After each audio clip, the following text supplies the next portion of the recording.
Je vais me tourner vers vous à présent, Hélène Fratt. Bonjour Hélène.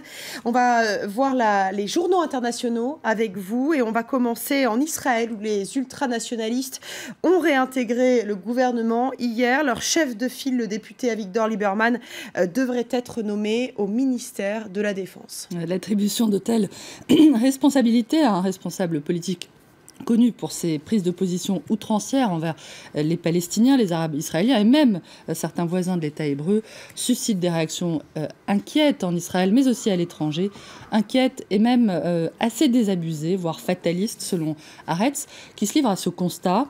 Ne vous inquiétez pas. Oui, ça va aller. Oui, il y aura une guerre, écrit le journal de gauche. Si ce n'est pas pour cet été, ce sera pour le printemps prochain. Et cela n'a rien à voir avec le fait que Lieberman est en passe, effectivement, de devenir ministre de la Défense. C'est simplement la réalité de ces 10 dernières années. Tous les 2 ou 3 ans, en moyenne, on a la guerre, et cela, quel que soit le Premier ministre, quel que soit le ministre de la Défense, quel que soit le parti au pouvoir. Parce qu'aucune de ces guerres n'a amélioré d'un iota la situation qui les a justifiées. En 2016 ou en 2017, oui, il y aura une autre guerre sans aucun rapport avec Lieberman. Alors, détendez-vous, je cite. D'après The Jerusalem Post, Benjamin Netanyahou aurait devancé ses critiques en présentant le Rassemblement d'Israël Beiteinu, le parti de Lieberman, comme un moyen d'élargir sa majorité.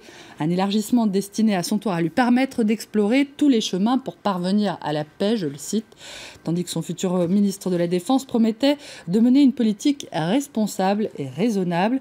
Des engagements qui auraient fait apparaître les deux dirigeants aux yeux du quotidien comme l'un de ces couples divorcés où l'on tente désespérément de se montrer gentil l'un envers l'autre devant les enfants. Du côté du New York Times, on est un peu plus dubitatif, Hélène. Le quotidien américain présente effectivement Netanyahou comme quelqu'un qui pataugera toujours au milieu du Rubicon, bien qu'il promette toujours de le franchir. J'arrive, je vais prendre une décision. Tout ça pour rester là où il est, jouant à l'équilibriste au milieu de ses rivaux, de façon à être le seul à survivre, écrit le journal. En attendant, poursuit The New York Times, Israël s'enfonce toujours plus profondément dans un État de facto binational contrôlé par les extrémistes juifs. Je cite The New York Times qui conclut, un jour ou l'autre, ce journal devra se résoudre à désigner Netanyahou parce qu'il est le Premier ministre de l'État d'Israël-Palestine. La revue de presse internationale nous mène maintenant en Égypte. L'Égypte à laquelle 13 des 28 États membres européens fournissent des armes et des équipements pour le maintien de l'ordre. Et la France en fait partie. C'est ce que révèle ce matin le quotidien panarabe basé à Londres, Al-Quds Al-Arabi, qui reprend d'ailleurs un rapport publié hier par Amnesty International. L'ONG rappelle que ces transferts sont censés être suspendus depuis août 2013. À l'époque, cette suspension avait été décidée à la suite des violences commises contre les manifestants par les forces de sécurité.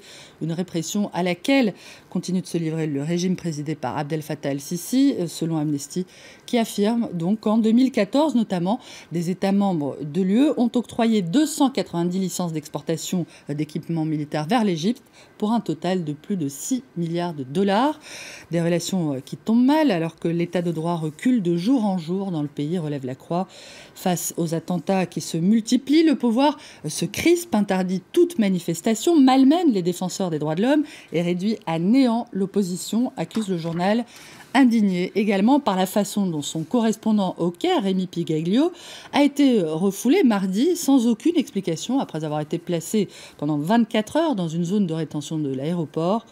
Au cours de l'été 2013, regrette la Croix, après le coup d'État militaire contre le président islamiste Mohamed Morsi, notre journal s'était fait l'écho d'un espoir que cet événement, aussi dramatique soit-il, permette à l'Égypte d'avancer vers un développement démocratique. Hélas, cet espoir est très largement déçu. On termine cette revue de presse internationale, Hélène, avec la dernière polémique en date soulevée par Pegida, le mouvement anti-islam en Allemagne. Des enfants de couleur figurant sur l'emballage de confiserie à la place des chères têtes blondes habituelles. Voilà ce qui a déclenché le courroux de ces partisans. Rien ne les arrête, a commenté l'un d'entre eux sur Facebook. Peut-on vraiment acheter ça? C'est une blague, ça doit être un fake, s'est ému un autre.